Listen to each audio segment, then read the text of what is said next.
Hoje eu quero tratar com você sobre 3 temas extremamente importantes, mormente nos dias em que nós estamos vivendo. Então eu adotei como tema desta mensagem assim: você pergunta, a Bíblia responde. São 3 perguntas que eu vou levantar, que escuto todos os dias praticamente, e nem sempre as pessoas têm um claro entendimento do que é a resposta a essas 3 perguntas. A primeira pergunta é: quem é a pedra fundamental da igreja? Sobre quem a igreja está edificada? E eu vou recorrer ao texto de Mateus 16, 13 a 18. Diz o texto bíblico que Jesus estava caminhando com seus discípulos para o extremo norte de Israel, lá nas fraldas do Monte Hermon, lá em Bânias, onde nasce o Rio Jordão, lá em Cesareia de Filipe, quando ele faz uma enquete com os discípulos perguntando: quem dizem os homens, ou diz o povo, ser o Filho do Homem? O que as pessoas pensam, comentam a meu respeito? No imaginário popular, quem sou eu para o povo? E a resposta dos discípulos foi a mais vaga possível, porque o povo não conhecia Jesus. Então responderam: uns dizem que tu és João Batista, outros dizem que tu és Elias, outros dizem que tu és Jeremias, outros dizem ainda que tu és alguns dos profetas. Em outras palavras, ninguém acertou, ninguém sabia quem era Jesus. A ignorância do povo era absoluta acerca da pessoa de Jesus. Parece-nos que não é tão diferente hoje. Então Jesus pergunta a eles, aos discípulos: e vós, quem dizeis que eu sou? Pedro, que era um líder e falante, responde pelo grupo: tu és o Cristo, o Filho do Deus vivo. Talvez até esperando de Jesus um elogio. Parabéns, Pedro, você é um homem de fino, refinado discernimento. Mas não foi assim que Jesus disse. Ele respondeu: bem-aventurado és, Simão Barjonas, porque não foi carne e sangue que tu revelaram, mas o Pai que está nos céus. Em outras palavras, Jesus está dizendo para Pedro assim: ô Pedro, você só sabe quem eu sou porque o Pai me revelou para você. Se o Pai não tivesse me revelado para você, como os demais, você também não saberia quem eu sou. E Jesus conclui assim: e eu também te digo que tu és Pedro, e sobre esta pedra eu edificarei a minha igreja, e as portas do inferno não prevalecerão contra ela. Está aqui em Mateus 16, 18, um dos textos mais importantes da Bíblia, de cuja correta interpretação depende o futuro do cristianismo. Quem é a pedra sobre a qual a igreja está edificada? Bom, nesses mais de 20 séculos de cristianismo, 3 interpretações continuaram a ser aceitas por este ou por aquele grupo religioso. A primeira interpretação é que o próprio Pedro é a pedra sobre a qual a igreja está estabelecida, que ele é o fundamento da igreja. Há uma frase em latim muito conhecida que diz: ubi Petros ibi ecclesia. Onde está Pedro? Aí está a igreja. Então, a primeira linha entende que Pedro é a pedra fundamental da igreja, que a igreja é edificada sobre ele, e que aqui está o fundamento, a base da igreja. A segunda interpretação é que a igreja é construída, edificada sobre a declaração de fé: tu és o Cristo, o Filho do Deus vivo. E onde essa declaração é feita, aí está o fundamento da igreja. Não é uma pessoa, é uma declaração de fé. Mas a terceira interpretação é que o próprio Cristo é a pedra fundamental sobre a qual a igreja está edificada. Estou convencido de que o texto nos leva a essa terceira interpretação. Se não, vejamos. Na língua grega, há uma espécie de trocadilho entre a palavra pedra e a palavra Pedro. Pedra não deriva de Pedro, Pedro deriva de pedra. A palavra Pedro no grego é Petros. A palavra pedra no grego é Petra. Petros, Pedro, é fragmento de pedra. É um pedaço de pedra arrancado de um maciço rochoso. Petra é rocha, é pedra inabalável. Metáfora só usada para Deus em toda a Bíblia. Então o que Jesus estaria dizendo seria assim: eu também te digo que tu és um fragmento de pedra.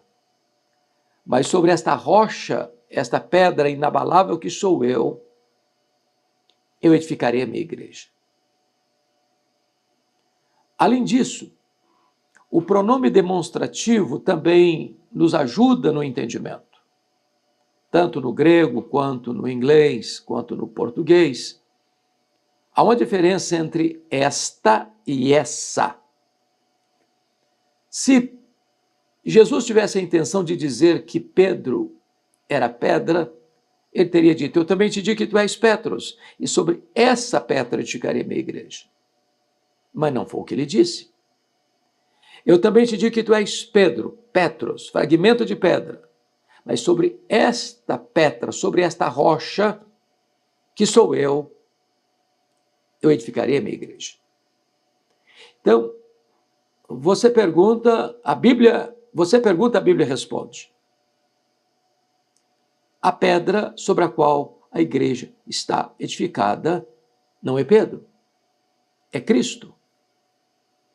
O próprio Pedro entendeu isso, tanto em Atos quanto na sua primeira carta, quando ele afirma, tanto no seu sermão em Jerusalém, relatado em Atos, que Jesus é a pedra, que os construtores rejeitaram, que se tornou a pedra de esquina, o fundamento.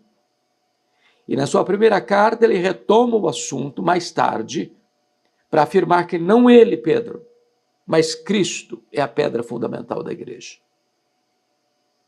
Concordando com Pedro, Paulo vai afirmar de maneira categórica, em 1 Coríntios 3,11, ninguém pode lançar outro fundamento além daquele que já foi posto, o qual é Cristo Jesus. Lá em 1 Coríntios 10,4 está claramente posto, Cristo é a pedra. Então Jesus é o fundamento da igreja. Em segundo lugar, Jesus é também o dono da igreja.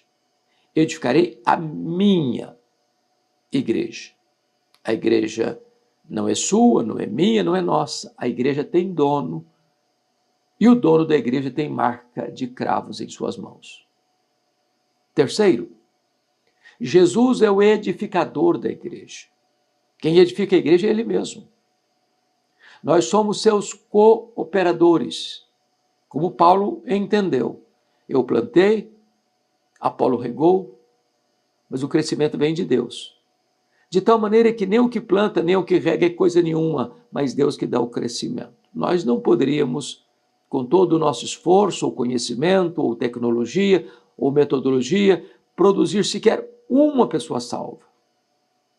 Preciso concordar com Charles Haddon Spurgeon, quando disse que é mais fácil acreditar que um leão tornar-se-á vegetariano do que acreditar que uma única vida seja salva sem a redenção de Cristo.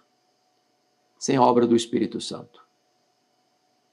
Mas, mais do que isso, em quarto lugar, Jesus é o protetor da igreja. E as portas do inferno não prevalecerão contra ela. Não é o inferno que está empurrando a igreja. Não. É a igreja que está invadindo as portas do inferno. A igreja é irresistível e vitoriosa. Nada nem ninguém pode destruir a igreja do Deus vivo. Até mesmo o sangue dos mártires, como dizia Tertuliano lá no passado, tornou-se a sementeira do evangelho. Quanto mais a igreja era torturada, presa, perseguida, levada às arenas, para as feras, queimados vivos, crucificados, mais a igreja crescia. Porque ela é indestrutível. Aquele que a salvou é quem a protege. As portas do inferno não podem prevalecer contra ela. Você pergunta, a Bíblia responde. E a primeira pergunta é: quem é a pedra fundamental da igreja? A resposta da Bíblia é Jesus. É Jesus. É Jesus. Mas vamos a uma segunda pergunta que você faz e a Bíblia responde. Quem é o sumo pontífice da igreja? Primeiramente, vamos traduzir essa palavra latina, sumo pontífice. É um termo aportuguesado procedente do latim. Sumo significa supremo. Pontífice vem do latim pontifex, que significa construtor de pontes. Então, sumo pontífice significa supremo mediador. Quem é o supremo mediador entre Deus e os homens? E a Bíblia responde. Está escrito lá em 1 Timóteo 2,5. Há um só Deus e um só mediador entre Deus e os homens. Jesus Cristo, homem.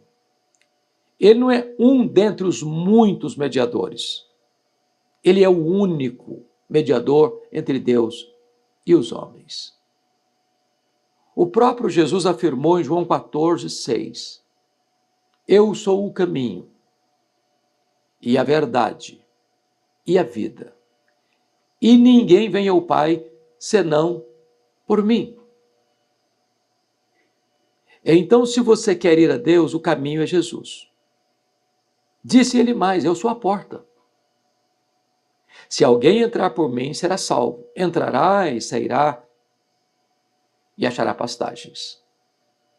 Se você quer entrar na presença de Deus, Jesus é a porta.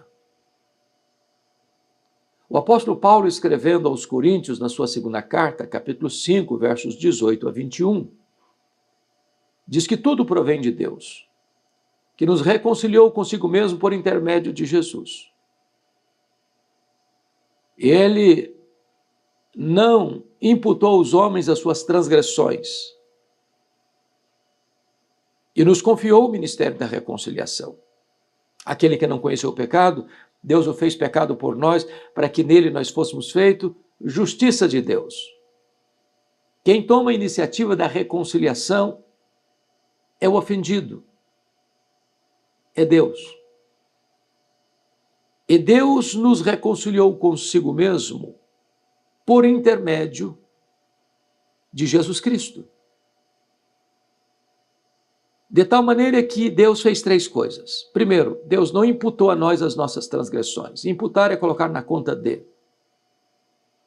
A nossa dívida impagável não foi colocada na nossa conta. Segundo, aquele que não conhecia o pecado, Deus o fez pecado por nós. Em outras palavras, a minha dívida foi colocada na conta de Jesus. O próprio Deus lançou sobre ele a iniquidade de todos nós.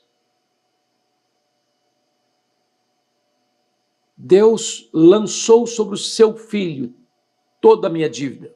E ele foi carregando sobre o seu corpo no madeiro os nossos pecados, conforme 1 de Pedro 2,24. Naquele momento ele foi feito pecado por nós. Ele se tornou maldição, porque toda a maldade do nosso pecado estava sobre ele. Não havia beleza nele quando ele estava naquela cruz. O próprio sol apagou a sua luz quando ele estava na cruz. Agradou o Pai moê-lo. E ele gritou: Deus meu, por que me desamparaste? Naquele momento, Deus lançou sobre o seu próprio filho os nossos pecados e puniu nos seus filhos o nosso pecado, porque o salário do pecado é a morte. A lei requeriu a morte dele e ele morreu pelos nossos pecados. Foi sepultado e ressuscitou, segundo as Escrituras, para a nossa justificação. De tal maneira que não há a mínima possibilidade de alguém ser reconciliado com Deus, a não ser que seja por meio de Jesus Cristo. Ele é o sumo pontífice da igreja. O apóstolo João, escrevendo a sua primeira carta, capítulo 2, diz assim, versículo 1: Filhinhos, essas coisas eu vos escrevo para que não pequeis. Se todavia alguém pecar, temos advogado junto ao Pai, Jesus Cristo, o justo. Ele é o advogado que está à destra de Deus Pai e intercede por nós. Por isso, Paulo, escrevendo aos Romanos, capítulo 8, a partir do verso 33, vai dizer assim: quem tentará acusação contra os eleitos de Deus? É Deus que os justifica. Quem os condenará? É Cristo Jesus que morreu, o qual está à destra de Deus e também intercede por nós. Na carta aos Hebreus, capítulo 4, verso 16, somos informados que temos um grande sumo sacerdote. É Jesus, o grande sumo sacerdote. É Jesus, o sumo pontífice da igreja. Ele é o grande construtor de pontes. Por meio dele somos reconciliados com Deus. Você pergunta? A Bíblia responde. Quem é o sumo pontífice da igreja? É Jesus. É Jesus, é Jesus. Vamos a mais uma pergunta. Quem é o vigário de Cristo na terra? Vamos então interpretar a palavra vigário, e também é uma palavra procedente do latim. A palavra vigário significa substituto. Então, aportuguesando, quem é o substituto de Cristo na terra? A Bíblia responde. Quando o próprio Senhor Jesus Cristo, em João 14, verso 16, vai nos informar que Jesus está se despedindo dos seus discípulos, nos seus últimos ensinamentos no cenáculo. Ele diz que ele vai voltar para o céu, mas ele vai enviar o outro Consolador, que é o Espírito Santo. A palavra grega, outro Consolador, é allos parácletos. E chama a sua atenção para um fato. Na língua grega, havia duas palavras para outro. A palavra heteros e a palavra allos. Heteros é outro de outra substância, é outro diferente. Por exemplo, eu estou aqui com a xícara com água. Isso é um objeto. Eu estou aqui com a minha Bíblia. Isso é outro objeto. Esse objeto tem natureza diferente deste aqui. Se alguém me pedisse, passa este objeto, e eu entrego o copo d'água, diz não. É o outro objeto. É a Bíblia. Outro heteros. Não foi essa palavra que Jesus usou. Quando Jesus se referiu ao Espírito Santo, ele disse, é o allos parácletos, é o outro Consolador. E allos é outro da mesma substância, da mesma essência, da mesma qualidade. É outro igual. Quando Jesus subiu ao céu, não poderia ser outro Consolador, por exemplo, humano, limitado, falível, sujeito a enganos, passível da própria morte. Então Jesus foi ao céu, foi entronizado à destra de Deus Pai, e ele derramou o Espírito Santo sobre a igreja, que veio para ficar para sempre com a igreja. Este Allos Paráclitos, esse outro Consolador, não é um homem, não é uma instituição humana, não é uma denominação religiosa, é o Espírito Santo de Deus.